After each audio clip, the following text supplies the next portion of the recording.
Welcome to the Community Difference, Collin County. The show where community comes first, leadership is amplified, and impact is the expectation, not the exception. Covering 12 thriving municipalities across Collin County, we spotlight the professionals, creatives, nonprofit leaders, and bold connectors who are shaping the future of North Texas. From McKinney to Melissa, from Plano to Prosper, from Frisco to Fairview. Each episode dives into the issues that matter most to our local business and civic communities. From leadership and entrepreneurship to education, economic growth, service, innovation, and the power of collaboration.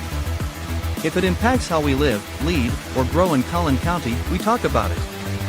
The Community Difference is powered by the Business Development Alliance and made possible by the Difference Media LLC. With a trusted team of co-hosts who live, work, and lead in the communities we serve, this show is built on collaboration and powered by people who mesh. Now, getting today's conversation started, your host, Brian Poduska. Well, good morning, Collin County, and happy Veterans Day. Welcome to the Community Difference, Collin County. We are a podcast firmly rooted at the intersection of business development and community involvement. We broadcast live every Tuesday, and we just so happen to be on Veterans Day today. So thank you to all of the current and past serving veterans. We appreciate all of the service and the protection that you offer for this great country. First of all, I'm your host, Brian Poduska. I'm the owner of Real Property Management Focus, where we focus on your real estate investments. Right here in Collin County, we are located in Frisco, in Collin County. We manage properties all over the DFW area. If you've seen the show before, you know this, but like I said, we are a live podcast. We do broadcast every Tuesday, 11:30 a.m. We are here to spotlight 5 key members of the community. Those would be business owners, entrepreneurs, community leaders, think politicians, board members, things like that, ISD leadership, nonprofit leadership, and sports leadership. We in here in Frisco, in Collin County, are Sports City USA, and there is a big sports influence in the North Texas area. We also have rotating business features of the month. Over the past few months, we've spotlighted local chambers of commerce, economic development corporations, financing experts, talked about how to expand or start a business through either conventional or some non-conventional financing options. Last month, we featured mayors across Collin County and talked about servant leadership. This month, October was First Responders Month. So this month, we are diving into public safety and how it relates to local businesses, our vibrant communities, and really quality of life in general. As such, we've got several special guests lined up in November, a couple today. Looking forward to diving in with them, getting to meet them and share their experience and knowledge with the audience. Really talking about public safety, how that relates to business, how that relates to our communities and the vibrancy of our communities in general. So in addition, if you've seen the show before, you know this, but in addition to the rotating business topics, we also have rotating co-hosts. So enough for me. Without further ado, let's bring in our co-hosts. Today's first co-host knows a thing or two about bringing people together. Whether it was leading a teen band that opened for Reba McEntire at a goat cook-off, yep, that's a real thing, or now is the owner and education director of Abracadoodle, where she turns creative chaos into process art magic. Debbie Watson is all about bringing strong, connected communities, and that starts with keeping them safe. She's here to help us explore how public safety isn't just vital for peace of mind, it's the foundation for thriving businesses and a stronger Collin County. Let's say hello to Debbie. There she is. Hi, Debbie. You're on mute. Good morning. Good morning. Good thing for muting myself. So, well, we mute ourselves and then we don't realize it. We've been doing this a long time, but like I said, we're a live show, so sometimes we forget that's why we're here. We're teammates, right? You still have those things, but yeah, I'm excited that it's actually Veterans Day. My husband's a veteran. My dad was a veteran, so I think it's just great. And then I love this subject because having been raised by a police officer and my brother fell in his footsteps and his daughter, it's all run in my family. So I love first responders and just love honoring them. So I'm excited to dive deeper into questions with them. 100%. I love the topic. I know one of our guests is a veteran himself, and I'm not sure if the other one is, but reading the bios, I know we have at least one. So yeah, look forward to diving in to that and all things public safety with our guests today. All right, let's bring in our second co-host who knows how to handle a little turbulence, whether it's riding a horse with a glass of wine and not spilling a drop, or accidentally testing the tensile strength of a gas pump hose. Lauren Gill, travel advisor with My Live Love Travel, brings the perfect mix of grace under pressure and good humor to today's discussion on public safety. Because when it comes to keeping our communities and our businesses running smoothly, a steady hand and a kind heart go a long way. Let's say hello to Lauren. Hi, everybody. Hi, Lauren. How are you? I'm good. How are you? Good.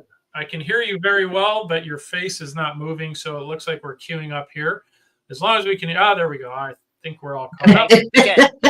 I was like, I don't know if I was moving my face very much, but excited to be here today. So glad you brought up the gas pump incident with law enforcement on the call today on the podcast. Whatever it is, I didn't do it. Right.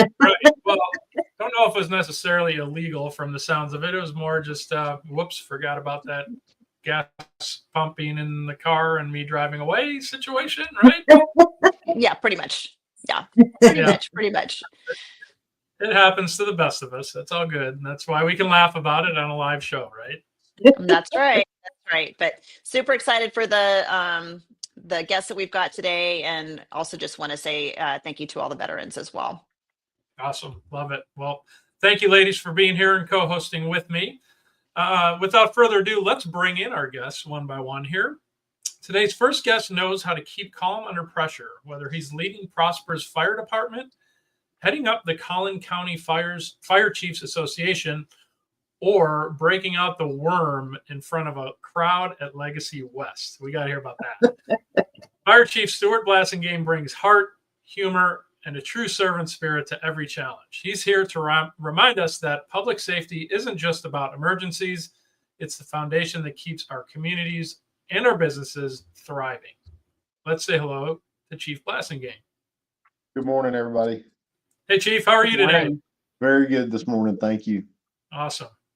Well, so tell us about this centipede/worm experience. We got to hear this story. Never should put that down. Be careful what you wish. Too late now. So I was with my wife and some family, or some of her family, and we were at Legacy West, and we had gone to watch an Eagles tribute band who was amazing. And at the end of it, we were having a great time. And at the end of it, after it was over, there was a crowd of, I would say youngsters. They were probably, early 20s to 30. And it was kind of funny. They kept circling each other, and they would start jumping, and then somebody would get in the middle and do some kind of dance in front of them. Well, I thought how funny it would be to, I was going to be funny, and I'm like, I'm going to go up there, and so I walked up, and they were super nice people, and there was about 20 or 25 of them. And I walked up and I said, "Hey, do y'all let old people dance too?" And they're like, "Yeah, come on in." And the next thing I know, they started jumping around me, and I thought, "Oh Lord, what am I going to do? I'm not that great at dancer, right?" And but I thought, man, I still got it. So I can do it once. And I went down and did what some people would call the centipede or the worm.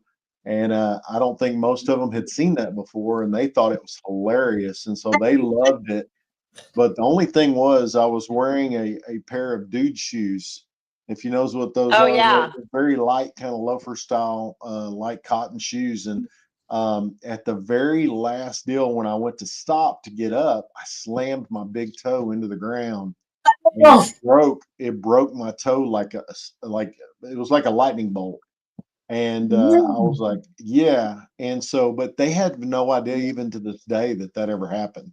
Oh my So goodness. I got up, everybody started high-fiving. They thought it was hilarious, and they're like, that's awesome. And I'm like, yeah, and I'm high-fiving everybody. And I turned over to my wife and I said, we've got to go. And she's like, what? And I said, we've got to go now. And she goes, what do you mean? And I said, I broke my toe. And she goes, how do you know? I said, trust me, I know. If we don't leave now, I won't make it to the car. And I didn't. I made it about halfway to the car. But yeah, I try to have a good time when I can, and that was one I'd like to take. Well, I'd just take the ending back. So. Yeah. As we get older, our dismounts become a little exactly. Yeah. Our Yeah. brain thinks we got it, and then our body says, "No, you don't." My wife's Right. an RN, and she was like, "What were you thinking?" And I was like, "There's no way." And so everybody's asked me, "Did they know that all the kids around us and the adults that were around us?" I'm like, "Absolutely not. They knew nothing of it. They just thought I got up, my and then the next morning I was at the foot doctor." So. Yep. Well, very good. We consider that God's little reminder that maybe we shouldn't be doing the worm at our age, but pull it off. That's incredible. Good thing a good first responder or two to take care of the toe if you needed to. Right. Well, but if you know first responders, especially firefighters, it's not something you really want to tell them because then it's a big joke for still. And it's been years later. So, but yeah, it was. You'd rather cut your toe off before you call the. Absolutely. It's the same thing with telling the kids that were all the people. I say kids, but they're all adults. Telling them around me that I'd done that I was hurting. I was like, absolutely not. I'm gonna play this off. Well, love it. That's a great story. Thanks for sharing that. And ironically, so our next guest is Plano. So Legacy West is in Plano. He may have, if needed, he may have been responding to this call. But our second guest knows how to keep things under control, whether it's assembling an M4 rifle faster than most people can find their car keys, or coordinating major events to keep Plano safe and running smoothly. Lieutenant Krister Matthews of the Plano Police Department brings precision, purpose, and a deep respect for faith, family, and community. He's here to share how public safety isn't just about protection, it's about partnership and why it's essential to the success of every business in Collin County. Let's say hello to Lieutenant Matthews. Good morning. Mr. Matthews, how are you? I'm doing well, thank you. Awesome. Well, thanks for joining us. And I guess you personally wouldn't have had to respond to Chief Blasinghame's injury in this case. No, that would have been our fire department. Although at one point I was an MPO before Legacy West opened, when it's just the shops. But so I saw plenty of people doing things that maybe. Maybe wiser heads would have prevailed. You started to sound like my wife. It's okay. I've been in the same place. I tell you what, this didn't come up in the intro, but I did see it in your personal bio or the questions that we ask you guys for fun, right? It mentioned tearing a bicep while opening a door. Tell us about that. So not only did I tear my bicep opening a door, I've managed to do it twice since April, the end of April. The first time we were doing defensive tactics. I'm the commander of our public order team, and so it happens when we do those things sometimes. And tore my bicep, had it repaired, and 2.5 months later, I was out of state at a conference and had full range of motion. I was still in a brace, grabbed the door to the conference center with my arm fully extended, pulled on it, and it ripped it right off the anchor, shredded what was left. So now my youngest says I'm part zombie because I have cadaver tendon in me, and that's.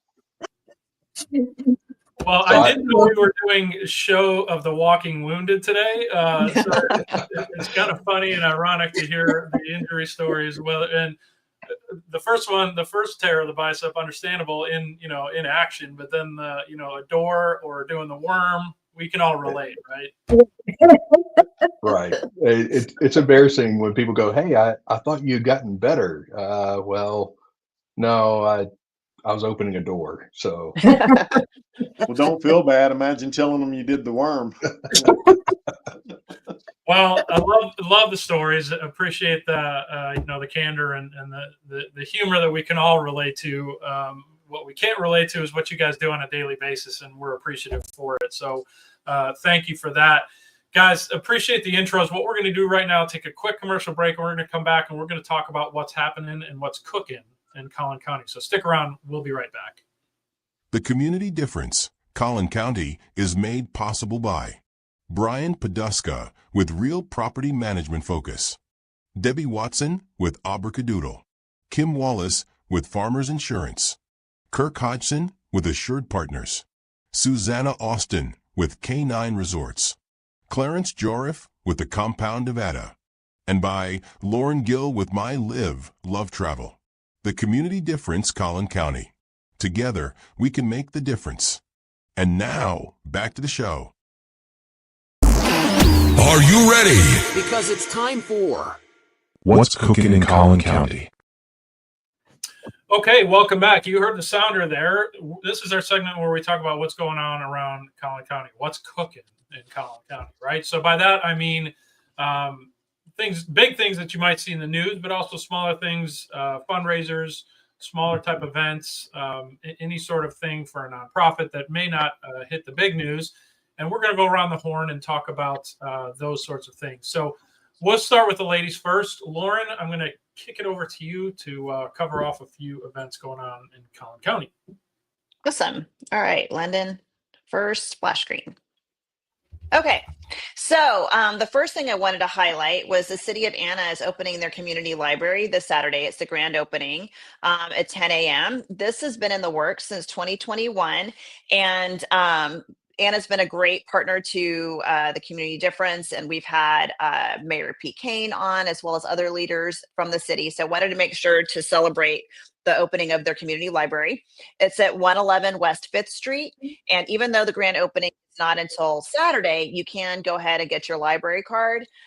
There's going to be over 300,000 plus ebooks and audiobooks through the cloud library that you can also access. So a very exciting time for the City of Anna.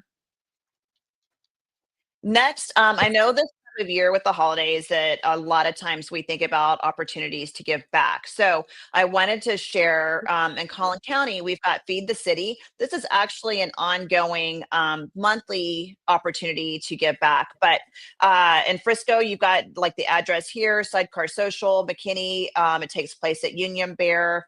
And in Richardson, it's at Wildwood. Basically, what you do is you go and you bring enough supplies for 25 to 30 meals at a minimum, and you make sandwiches. So you're bringing bread, deli meat, sliced cheese, yellow mustard. You assemble sandwiches, and then these go to people that are in need and need that food support all year long. So it's a great opportunity to get back and, great partnership with these restaurants that aren't open in the morning and allow Feed the City to use their space in the morning. And then the last thing I wanted to highlight is taking place at Three Empires Brewing in the Rail District in Frisco. They are doing a small business Saturday event.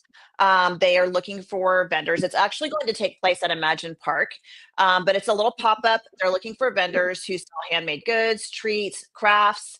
The time is from 2 to 7. And if you go to the Three Empires Brewing Facebook page, you can do a search for Small Business Saturday and find the link to sign up if you are interested in participating in that. Awesome. Thank you, Lauren. Appreciate that. Debbie, I'm going to hand it over to you to go next. Okay. I just have a couple of things because I'm actually going to let Chief Game to do one. But on the 14th, so if you did not know, Anna has, along with their library opening, they also have a great little venue outside. It's a countryside in Anna. It's called Barn Hill.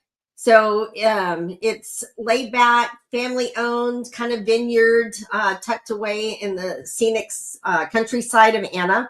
And so this weekend from 7:30 to 9:30, they're going to have Unwound, which is does the covers of George Strait songs. So if you're looking for something fun, it sounds like very laid back and really fun. I guess one of the food trucks has pizza and different things. So that would be a great thing. And then just to put on your radar that, and so you know that there's a change of venue this year, the 8th annual 2025 Frisco Bowl that we have, a college football bowl that they actually have here in Frisco, typically is at Toyota Stadium, but they're redoing a lot of that right now, as most people know. And so that will actually be at the Star. That'll be December 23rd. So I'm sure always fun to go watch a college bowl game. We don't know who will be in it yet, but they're always fun. So those are just a couple of things that I had to highlight. Awesome. Well, I was at the Frisco Bowl last year. It was a good time. It was Memphis versus, I can't remember the other school, but I believe Memphis won. It was my first time going, and it was a great experience. Nice chilly night out there at Toyota Stadium. Yeah. Chilly this year with being in the Star. Did you want to talk about the? Yeah, we do have one more slide. If we could bring that up. So in continuation, we've had the podcast going with our first responders, but next week is our BDA, the Business Development Alliance, that we meet once a month on Wednesday. We're going to have at 11:30 at the Nat Theater. So would love for people to come out to that. I think it supports downtown Frisco. For the other, it's just great to be coming out and listening to others share about what we're going to be learning today. So we have a panel, so you can ask questions, and they can also ask questions. So be sure and join us from 11:30 to 1 next Wednesday, the 19th at the theater. Just to add on to that as well, it is a networking event for local professionals. We seek to have about 40 to 50 business professionals there. So another great opportunity to come out, meet some people, and help grow your business. 100%. It's you can also order lunch. It is over the lunch hour. It's we've had, this is probably our sixth event at the NAC Theater. Great little venue in downtown Frisco. So if you haven't seen us, check us out. The BDA Alliance. Also, we have a Facebook page that you can check out, and you can see some of the past events that we've had there. We've had mayors of Collin County. We've had chambers of commerce. Those same themes that we've had here in the podcast, we've also had live and in person at the NAC Theater. So we'd love to see you guys on November 19th, next Wednesday at the NAC Theater, 11:30 a.m. to 1. All right, with that, I'm going to hand it over to Chief Blassingame. I know you had at least one thing that you wanted to mention, so it's all yours, my friend. Yes, sir. We've got a couple of different things. On November 22nd from 12 to 4, we have a Friendsgiving Sip and Stroll in downtown Prosper. So that's going to be craft beer, wine, cocktails, and there'll be some different vendors and different businesses down there that are showcasing. So it should be a really good time for families. Also on December the 6th from 3 to 7 is the Prosper Christmas Festival. It's a really neat event where they light the Christmas tree at Town Hall. There's tons of crafts and booths that are set up. Different little shops. There's stages with things that go on during the entire time from 3 to 7. Then they conclude it with the drones. And so they do a complete show for Christmas with the drones and over Town Hall. And it's just an incredible experience, very family oriented. And we'd love to invite everybody out to that. That's awesome. That's awesome. Thank you for sharing that, Chief. And I'm going to hand it over to Lieutenant Matthews. Why don't you tell us what's going on in Plano? Well, so Plano has so many things going on, but the one event I want to highlight is Dickens in Downtown. It's one of our longest running festivals. I believe it may actually be our longest running at this point. And that is December 6th. And for all the other big events in Plano, you can visit events.visitplano.com, and that will give you the full calendar of all the events going on across the city. Lights at Legacy, lighting up the Christmas tree out there coming up as well at the end of November. So there's so many events that it's really hard to try to pick one to try to focus on. But Dickens in Downtown is one that is very long running and always draws a big crowd. So in addition to that, I want to highlight, selfishly, I'll take a moment to plug the police department and our recruiting efforts. So I didn't get a chance to ask y'all. I just thought about this. Can I show my screen? Because I have a button that says present, but will it show my screen? If not, it's not a big deal. That's a great question, Lyndon. I'm not sure if we can do that, but if we can, go for it. Let me see. All right, we're gonna live test. We're gonna test. Yeah, just doing it live. So that's okay. If it's not showing up on the screen. Yeah, tell us. That's all right. So I'll just tell you anyway. So we're always hiring at the Plano Police Department. If the public isn't aware, police departments across the nation have struggled with our recruiting and hiring efforts for several years now. So many of us have vacancies that go unfilled throughout the year. We have a recruiter here. It's Officer Andre Smith. He is our local police recruiter, and so let me pull this up here. Our next test is January 31st, and you can go to plano.gov/1183/employment, and that lands you on our recruiting page. And that can give you all the examples. So for our eligibility requirements, obviously you have to be 21, you have to be a U.S. citizen. You don't have to have a bachelor's degree. That is one of our requirements, but there are exceptions to that. If you have it by the next academy class, or if you have 3 years of U.S. military service and 60 hours, or at least 2 years of prior police service with your 60, or City of Plano civilian police employee or public safety employee. So there's many options and methods to get in there. So please, if you know somebody who is interested in becoming a police officer, you know someone who works somewhere else that's interested in moving to Plano, please send them to us. We'll be happy to talk to them. We'll be happy to take them out on a ride and see if we're the fit they're looking for. Awesome. Love it. Well, thank you for sharing that. We, I think both Lauren and Debbie, you were with me over at the Coffee with the Mayor over at the Frisco Police Department, and the same theme came across there regarding the need for police officers. Right, both growing communities, and like you said, there has been a reduction in people who are interested in being in law enforcement. So it creates a great opportunity, and obviously a wonderful opportunity for the community. So appreciate you sharing that specific to Plano. Okay, anything else? I have a few. If not, I've got a few things specific to the city of Frisco. Recently, we had a city council member put his hat in the ring for mayor, which essentially opens up a city council seat. The place 1 special election will be January 31st. Yes, bear with me here as I'm catching up. It will be on January 31st. So the candidate filing for place 1 special election opened on Monday, so yesterday, November 10th. The city council has called a special election, which is January 31st, to fill the unexpired term for place 1. The current term for place 1 expires in May of 2027. Candidates interested in running may begin to file on yesterday, Monday, May 10th.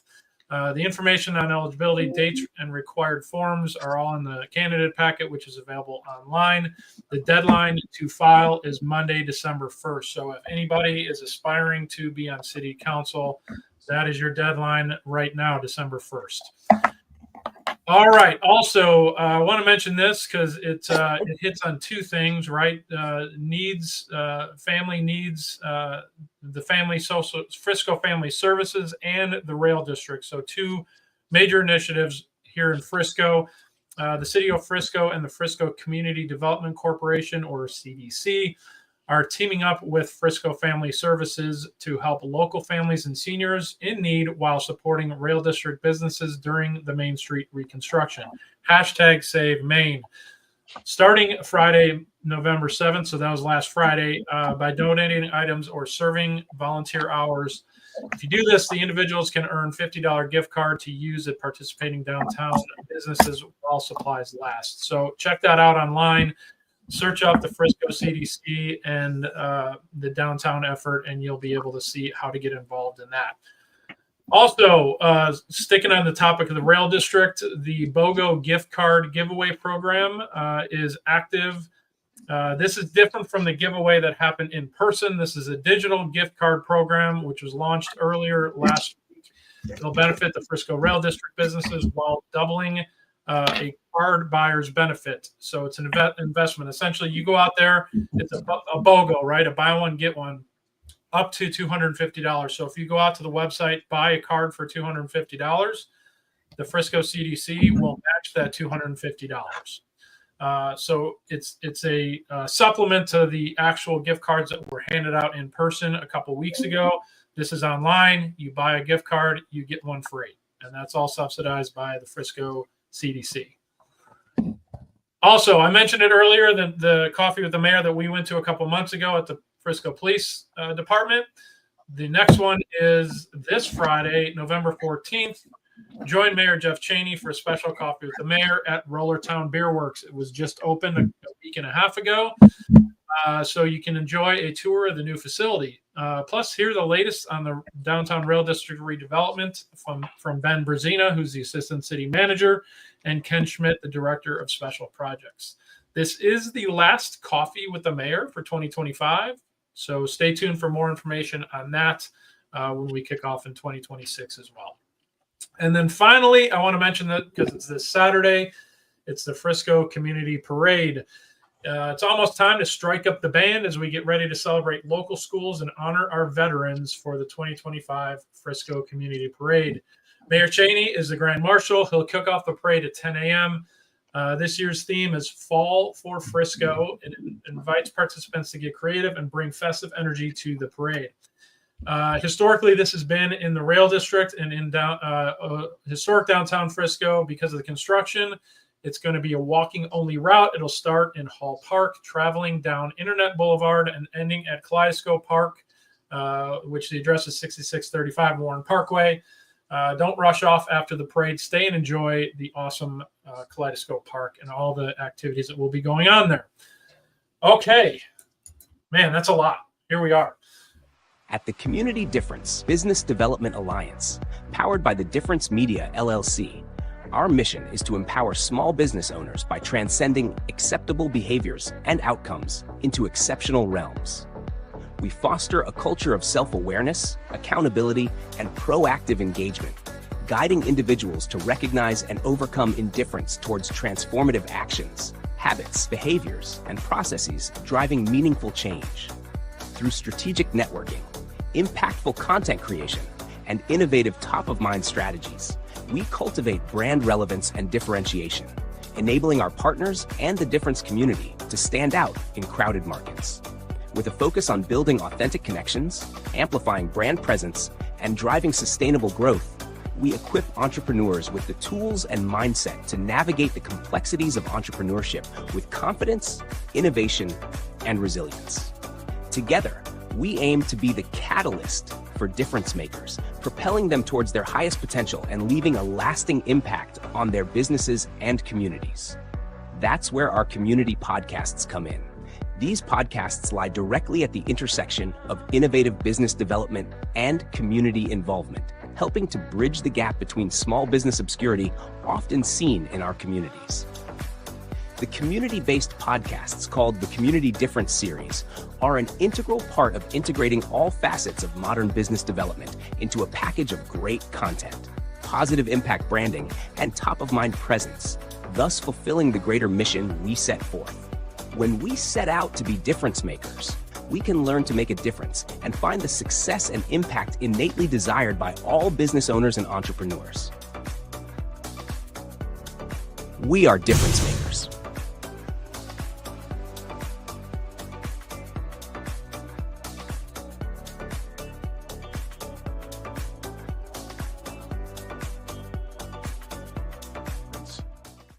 And now, back to the show. Okay, welcome back. Whew, there's a lot going on in Collin County. I thought getting out of the summertime and starting to get into the winter, we might not have as many things. We hope we are. Took up the entire segment. So we are back, and this is the segment where we're going to dive into the meaty topic of the month, and that is public safety, right? And how that relates to the vibrant communities that we have, how integral that is, and then ultimately bringing it back to our target audience and target listeners, which are business owners and entrepreneurs. So that's what we're going to dive into for the final segment here. And what better guests to have than representatives of two wonderful communities here in Collin County, both from a law enforcement and a fire department standpoint. So love our mix of guests, love our mix of large community of Plano and smaller but growing community of Prosper.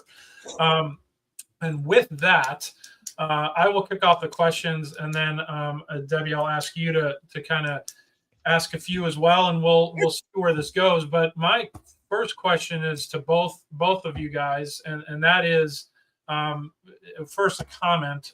Once again, thank you so much for what you guys do for your respective communities. Certainly both in those communities, but then on the larger scale, Collin County. I don't know where specifically the county ranks, but as far as, along safety and response times and things like that, but I do know multiple communities within Collin County have been ranked in that number one or top 5 of safest communities to live in for many, many years. So wonderful track record, number one. Question for you guys individually, right? It takes a special person and a special personality and a special heart to do what you guys do. So my question to you guys is, what inspired you to get into law enforcement, fire safety, that sort of thing? And we'll go in the order that you guys are brought in. So Chief Blasingame, what inspired you to be a firefighter and ultimately now fire chief? Well, of course, it's been quite a while. I used to be in sales, and I worked for a hazardous materials company, and most of our employees were part-time employees, and the overwhelming majority of them that responded to emergency response they were off-duty firefighters. And the more I worked with them and heard things about it, I didn't have a family that was in the fire service or in public safety in general, but the more I heard it, the more it just kind of tugged at me that it was something I wanted to do. And so I actually got into it, decided to, I was at a point in my life where I had no intentions, to be honest, of doing this full time. I went to the fire academy and EMT school and started with the Frisco Fire Department in the 90s, and just as a volunteer firefighter. And to be honest with you, had no intentions of going full time. And then one day we had when he ended his career, he was the assistant chief, but at the time he was a captain, and it was Captain Gary Burns with Frisco Fire Department. As many people that from the Frisco area, he was a staple in the community. And owned Snappy Jacks there on Main Street, and worked full time for the fire department. Unfortunately, he got cancer and passed away shortly after. But he was a huge mentor to me. He came in one morning on a Saturday. I was volunteering at Station 2 and believed that he was just there to see all of us. And they had tested the day before, or stopped their testing date for applications at 5 o'clock the day before. And he said, "Hey, you got a minute?" We went in the conference room, and he commenced to chewing me out that I did not apply for the full-time position. And I explained to him I had no intentions of doing it. And he was very persuasive. About 45 minutes later, he had talked me into the next test that I would do that. And I tested there on the very next test they gave, and I got hired on full time and spent almost a total of about 5 years there, and then transferred in 2002 over to Prosper, where I started back over as a firefighter, and over the years have worked my way up. Wow. That's awesome. So basically, you hung out with enough firefighters to catch the bug, and then you're voluntold to get involved by one of the fires in Frisco.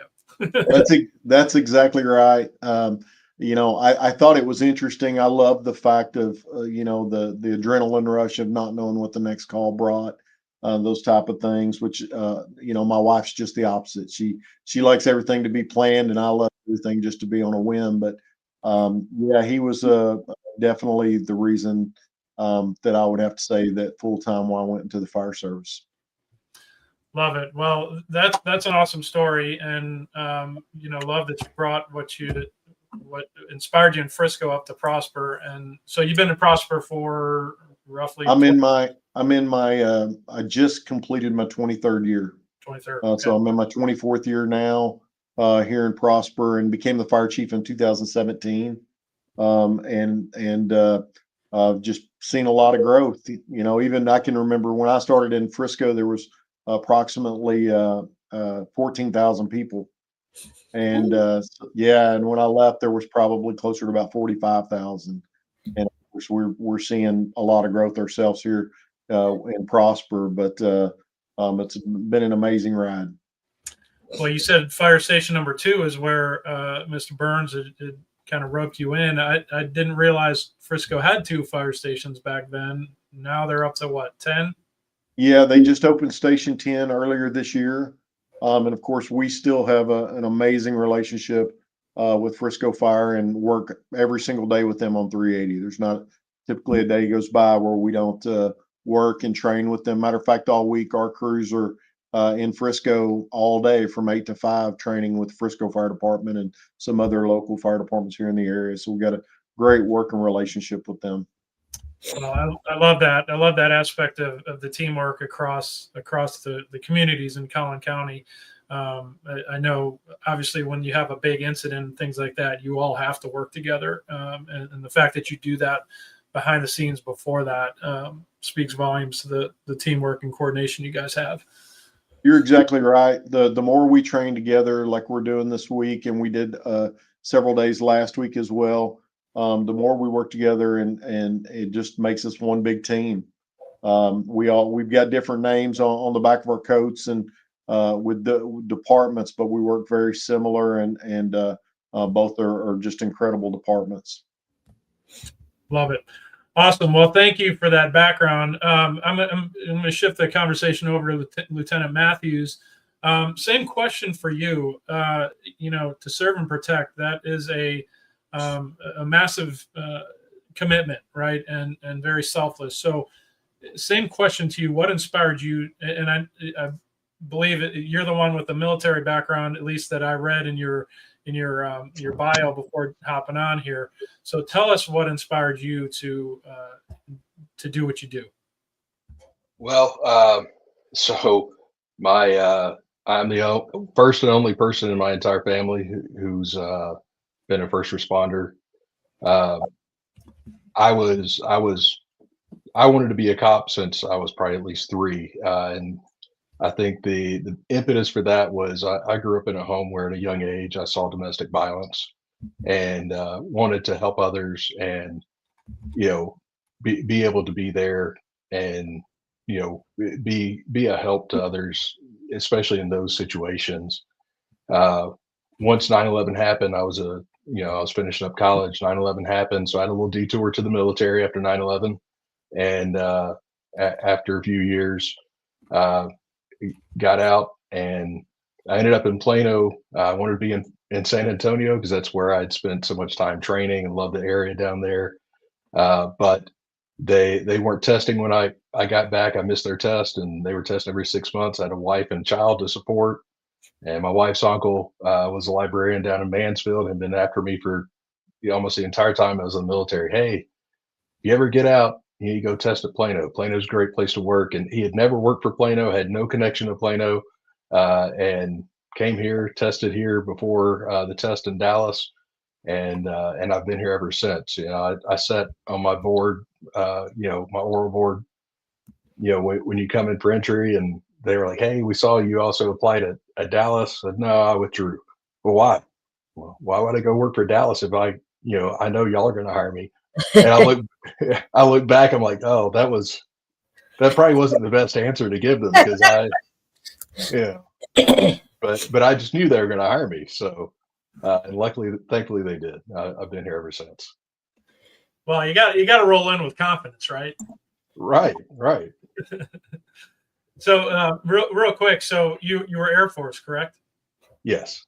Yeah. Awesome. And so I assume that the story that we shared in the intro, assembling the rifle after, I don't think all the details were provided, but it was after like a 1/4-mile run, and you assembled the rifle the quickest. Was that a military exercise, or was this just for fun?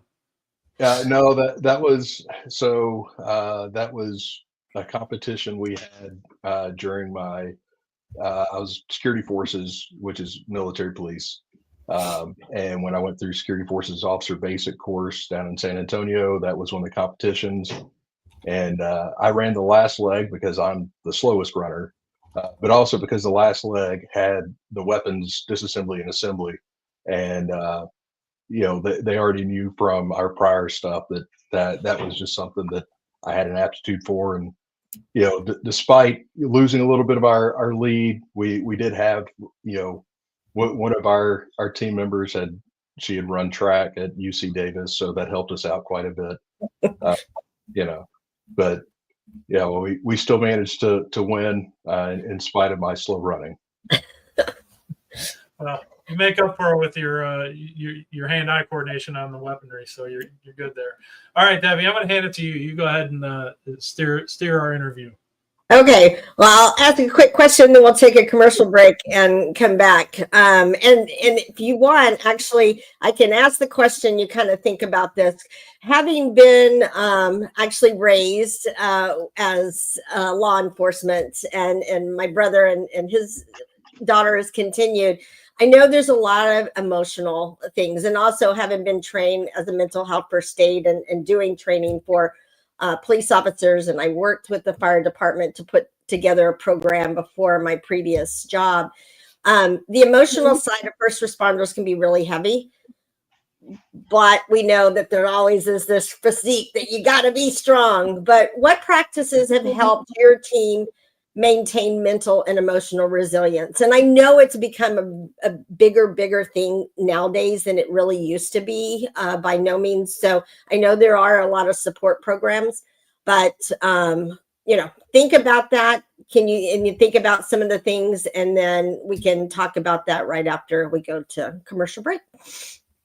Awesome. Good segue. With that, let's take our commercial break, and we'll hear their answers on the backside.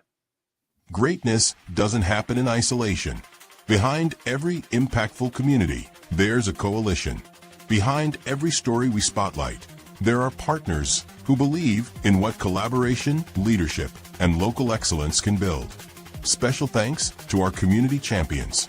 Pine Meadow Golf, custom-built golf clubs, factory direct to you. King's Camo and Sportsman's Warehouse, for those who train hard and live wild. Jocko Fuel, hard work, clean fuel, no excuses. Riker Home Services, your trusted partner for expert repairs and lasting peace of mind. These partners help power the community difference. Collin County, where business, community, and leadership intersect. To learn more and support those who support us, visit our website at thecommunitydifference.com and click on our partners page. And now back to the show. Okay, welcome back. And Debbie, I love this question, so I'm going to ask you to kind of re-tee it up, and then let's hear the gentleman's answers. Yeah. So I just asked. I know that first responders have a lot of emotional stress that they have to deal with. So, what practices help your team maintain mental and emotional resilience. So, Chief Stewart, I'll go to you first, and then we can go to Lieutenant Christopher. That's a great question, and I think before the commercial break, you kind of hit the nail on the head that at one point this was one of those things you just didn't talk about. It wasn't something that you were thought, oh, you're a macho police officer, you're a macho firefighter, and you just have to deal with it. And the thought process was that just because you accepted the position and you have the badge on your shirts and responded to the calls, that you could, we're meant to see everything that unfortunately that we have to see on both sides of the fence when you're talking about law enforcement and the fire department. Luckily for us, over the last several years, that has it's resurfaced as, hey, it's a sign of strength to actually ask for help. Yep. And that we needed to provide different sources for our people in the police and the fire department and our dispatchers as well. Mm-hmm. Because they're the very first call. But it's in my opinion, and as the president of the Collin County Fire Chiefs, I will tell you very briefly that I had someone that was struggling, and how it started with our department. And we had all been to some different classes and peer support and things like that. But I had someone that was struggling, and I mandatoried that they get some help. And we had to change some things because I did something called EAP, which is our employee assistance program, and they weren't trained to deal with it. And really, I think it made the situation worse. Mm-hmm. And so I immediately and discussed it with the other fire chiefs in Collin County. We all started working together and trying to have peer support teams in different departments that could assist with others. And I think the biggest thing as leaders is we had to make sure that we knew that and that we pushed it down to our personnel, down to the newest firefighter, the newest police officer, and the newest dispatcher, that, hey, this is not a sign of weakness. We're not all, your brain's not wired to see some of the things that you unfortunately have to see. And as we've seen so much, we're so more likely in public safety to commit suicide than your average, career position. Exactly. And we've got to stop that. That was for us, and it's up to us to do our best to stop that. One of the things we did here is we have, and it was something that I had to explain to even our town management, who has been wonderful about it, was I need a way to, if somebody needs help, they don't have to come to me. They don't have to come to the fire chief or the police chief and ask for that help. So we actually signed a contract with a company that any of our personnel, fire, police, or dispatch, can contact a mental health facility for treatment, for simple just discussions, and they don't have to go through us. And at the end of the month, every month, I don't know whether it's police, fire, or dispatch, I get invoices that have a patient number on it, and I submit that through our human resources, and it gets paid. But we had to stand first and stand tall as the leaders of the organizations and say, it's not a sign of weakness. This is something we need you to do for you and your family. Because it used to be just the opposite. It was a sign, it was looked at as a sign of weakness to ask for that, when actually I believe that it's one of the strongest things somebody can do is say, hey man, I need some help. Yeah, for sure. And we need to provide that to them. I don't want anybody dying on my watch for something we could have prevented. And I don't think any leaders in this county want that to happen on their soil. Yep. And it has happened here in Collin County. Even the last couple of years, we've had multiple firefighters and police officers that have committed suicide, and we're going to continue to do our best to make sure that doesn't happen. Yep. Well, thank you. Thank you. What about Plano, Lieutenant Crystal? So in Plano, we have EAP, like Chief Blasengames spoke about as well. We have a peer support group here at the PD. So when our officers have a traumatic or critical incident, We will typically have a debrief with our peer support team and the others who were involved. But a couple of years, about 3 years ago, Chief Ed Drain started the department with an organization called FIRST, and they are for first responders and their families, and their focus is on comprehensive wellness. But all of our officers have evaluation with FIRST every year. And that's an additional resource that we can use other than EAP. We can use them for EAP as well. Uh, but for us, and just like with fire, policing, it's been a big focus in the last few years, pushing the mental health part that, hey, we've got to do better about taking care of our people. I think the statistic is most people see, the average person sees 3, traumatic incidents throughout their lifetime. And our officers, our first responders can see that. I mean, they can see that in a week. Yeah. It's a lot more trauma than most people would ever imagine.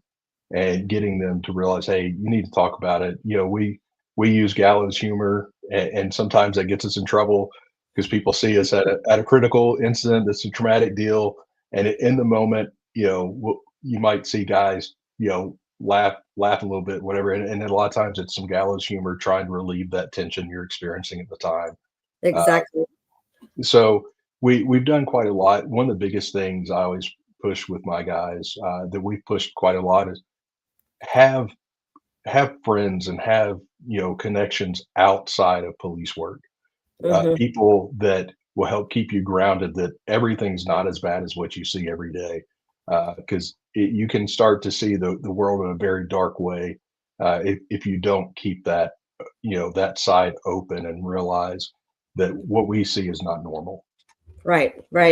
And I think that it is super important, even for the family. And I'm going to ask a question kind of even about that. But I think I just wanted to comment one thing that Chief Stewart and you said, Krister, is the EAP is a great resource. But if the EAP doesn't understand the law enforcement, because that's what I did. I worked for the EAP with Aetna, and we had to work specifically with the cities to really help find and narrow tune, because it is a totally different thing when it comes to first responders, and making sure that those counselors understand that it is different for the first responders and even veterans and stuff. But along that, one other question: what have you learned personally about balancing services to the public and also your family and personal well-being? Because, a lot of, I know personally, my mom didn't want to know anything that my dad had done, but then my brother and sister-in-law have a different relationship in that law enforcement area. So, you had mentioned, Lieutenant Matthews, that peers and outside. What about even in your home family and personal billions? What do you say? So, and that's another thing, having a family structure or some support system. So I've been blessed. My wife and I've been together for 25 years, married for 23, and she was with me through military and deployment, and she's been with me through my almost 20 years here, and I spent 6 years in our crimes against persons, which is kind of robbery, homicide. And I don't tell her every detail, but she's there for me to talk to, and so I have that place to kind of that release valve to go home, and I can talk. And there's some days where it's, hey, I don't want to talk. I need some time. I need to process this, and we'll talk about it later. Other days, come home, hey, I need to talk because I need to talk through this. So families are so important, and I'm glad you brought that up, because the families are affected too, because they live through our insane work schedules and being called in on call and working over and missing birthdays, missing holidays, missing all the important events and recitals, and so they have that stress, and so it's important to realize we need to take care of our families as well. Yep. So and I recommend to my guys, obviously I have my faith to lean on, and not everybody has it. But find something, find hobbies. Do those things that you enjoy. Yep. Awesome. Yeah, love those thoughts, and obviously, what you guys do is it can take a toll, not just physically, but clearly mentally as well. So, love those programs in place. What we're going to do is take a quick break here. We're going to get into some of the more fun aspects, hopefully, of what you guys do, and that is, community partnerships, how you form those partnerships, and specific when I'm talking community, not just the communities we live in and enjoy, but also the business community as well. So stick around. We're going to talk about that next. We'll be right back. The Community Difference would like to thank each of the following partners for their continued support. At Fireboss Realty, we believe life is about relationships, and everything else is just details. Whether you're buying or selling, Scott and Amy Johnson are here to understand your family's unique needs and deliver expert guidance on the North Texas real estate market. With a reputation for integrity and personalized service, Fireboss Realty makes your home journey stress-free and successful. Ready to make your move? Visit firebossrealty.com and let's ignite your real estate dreams. When your home's comfort is on the line, trust the HVAC team that puts integrity first. Danielle Cook and No Sweat experts are changing the standard for heating and cooling in North Texas.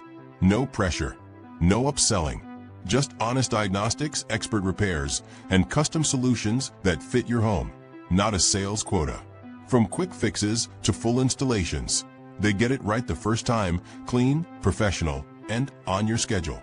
Call No Sweat experts today and take the stress out of comfort. Total Care Emergency Room now has 9 locations in the DFW Metroplex. With no appointment needed, our incredible staff will get you checked in with no wait times. Our 5-star facility is open and fully staffed 24/7. We offer extensive treatment options for patients of all ages, providing on-site labs and imaging equipment, including CT, X-ray, and ultrasound, allowing us to provide fast, convenient care for our community. Total Care ER is your neighborhood emergency room. TotalCare.us. To belong is one of our most basic human needs. Best Buddies International is the world's largest organization dedicated to ending the social isolation of 200 million individuals who have intellectual and developmental disabilities. We focus on meaningful one-to-one friendships, integrated employment, leadership development, and inclusive living. You have the power to make an impact, create change, and champion our mission of inclusion today. We are Cloud Staff, enabling remarkable growth for businesses everywhere with our pioneering enterprise-grade remote work solutions.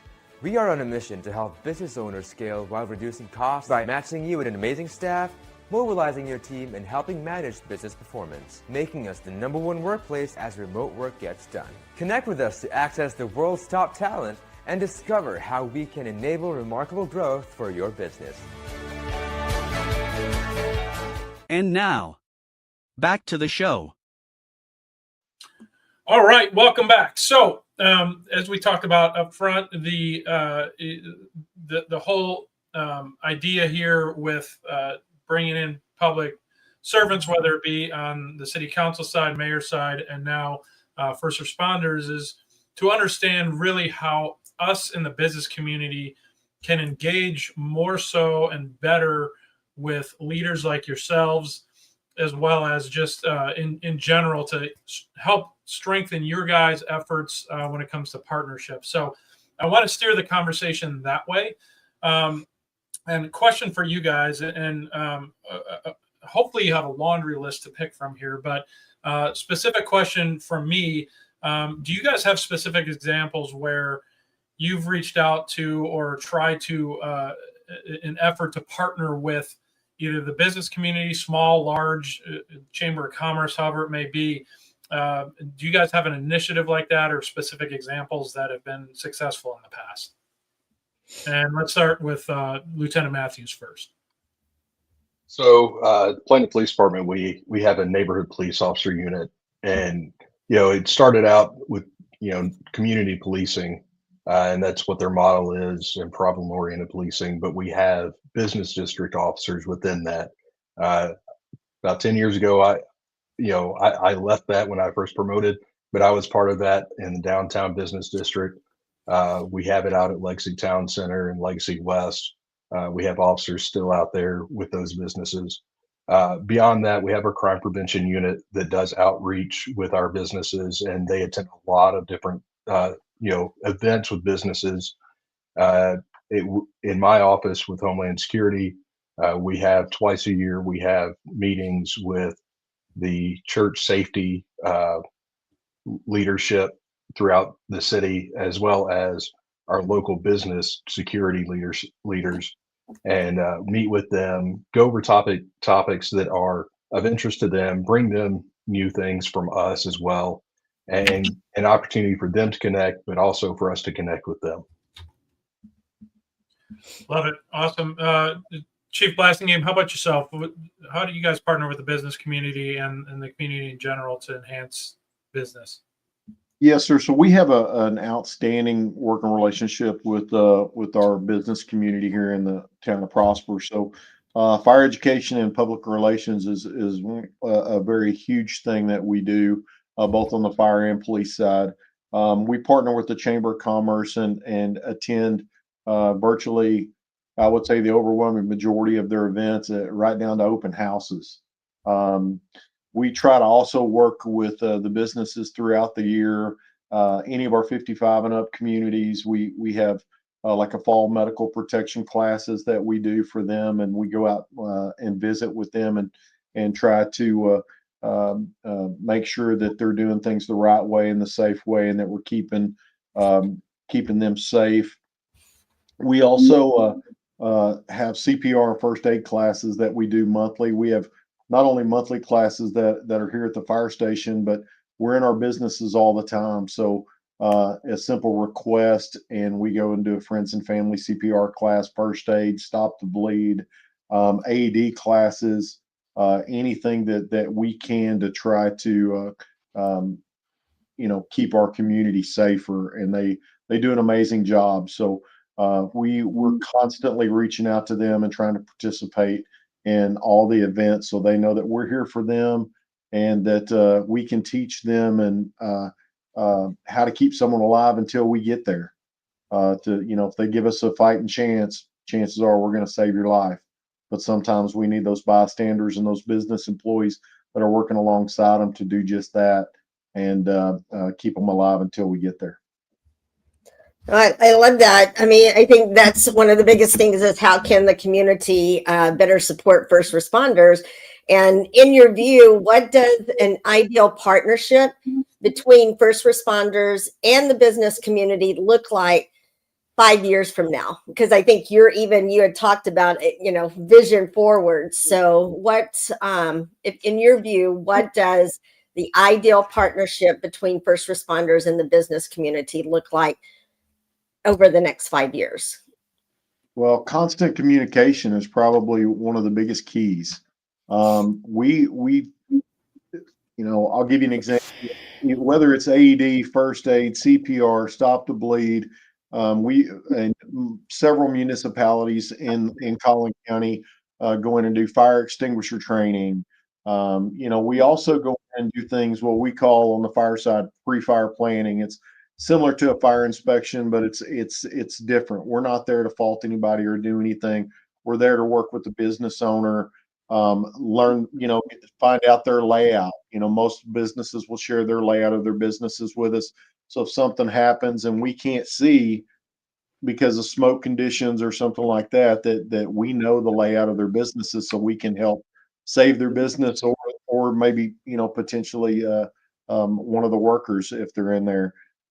For us, that communication is key. Everything from, their storage of combustible materials, not putting things in front of their electrical panels or blocking, egress getting in and out of the building. Training their employees on just what we said earlier. If they have AEDs, training them on AEDs. If they have, we can come in and do CPR classes or have them come to us. But really just working together to make sure that all those things from A to Z, as many as we can, are completed from a safety standpoint. And like I said, we're very blessed in the community that we're in. Our businesses are amazing. We have very little issues when it comes to most of those things, and we are constantly doing it.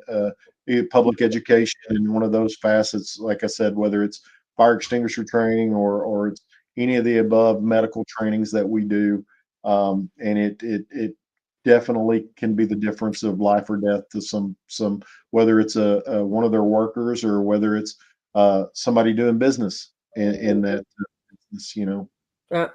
What about you, Lieutenant Matthews? Because Plano is a lot bigger than Prosper, so I'm sure you had some ideas on that. Well, so we've been very our businesses and our community here so supportive of us, and you know, fortunately, we've spent many years building a lot of those relationships. But I think some of the ways we can improve going forward is we have things that we've put in more recently, like a community camera program where businesses can choose to share like their exterior cameras. Businesses, if it's not proprietary things, whatever, sharing their floor plan. So if we do respond to an alarm, if we do, go to if we have to go to the business, we have a program through my office. It's called Citizen Response Active Shooter Education that we come and we present. We present quite a lot of those.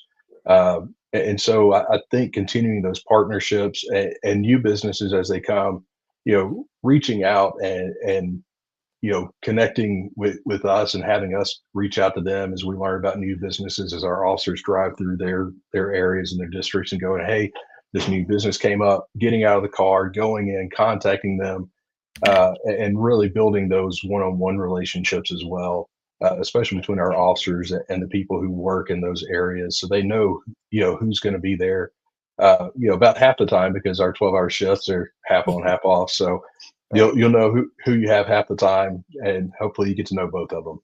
Yeah, awesome.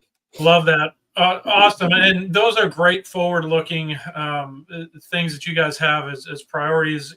We're running up against the end of the show. It's amazing how quickly an hour and 15 minutes flies by. A few key takeaways that I heard across the segments. Now, I know there's a lot of times rivalry between, fire department and police department. But what I heard earlier, just teamwork, right? Teamwork across communities, teamwork across departments. That's key. I heard open communication. Chief Blasingame, you mentioned that. Public education, you touched on that. Officer Matthews, you talked about, relationship building with businesses and business owners. All those things are key. And those are things that we as business owners have to look at and be proactive to do that with you guys. And that's part of the message that we wanted to make sure that we pulled out of our time with you today. So with that, guys, I appreciate you spending, an hour and 15 minutes with us on the show and sharing your messages out across, the Collin County community. So thank you very much. I'm going to give you guys 20 seconds just to remind the audience who you are, what you do. And Chief Blasingame, let's start with you. Yeah, again, Stuart Blasingame, the fire chief for Prosper Fire Rescue, and I just want to end my part of it with saying that you're absolutely right. We may wear two different badges and two different uniforms, but we're one family. We like to joke with each other and have a great time, but man, we couldn't do it without them. Love it. Thank you, sir. Officer Matthews, how about yourself? So Christopher Matthews, Lieutenant over Homeland Security and Special Events for Plano. And, as Chief Blasingame said, we mess with each other. There's a good rivalry going on. But some of the best people I've met are firefighters. My son wants to be a firefighter. He learned his lesson from me. So, we like to call each other, we have nicknames for each other, but, there's no one else I'd rather have coming when I'm in trouble and I need help than our firefighters and paramedics we have. They're the best, bar none. Love it. Well, I love the teamwork. I love the community aspect. Gentlemen, thank you both for your service to the community and everything you guys do. Happy Veterans Day. Lieutenant Matthews, thank you for your service in the Air Force. Thank you. Ladies, thank you for co-hosting with me today. And with that that's a wrap. It's crazy how quickly an hour and 15 goes. Have a great week, and we'll see y'all next week. Take care. The Community Difference, Collin County was made possible by Brian Poduska with Real Property Management Focus, Kirk Hodgson with Assured Partners, Debbie Watson with Abracadoodle, Kim Wallace with Farmers Insurance, Clarence Joreff with The Compound Nevada, Susanna Austin with K9 Resorts, and by Lauren Gill with My Live, Love, Travel. The Community Difference, Collin County. Together, we can make the difference.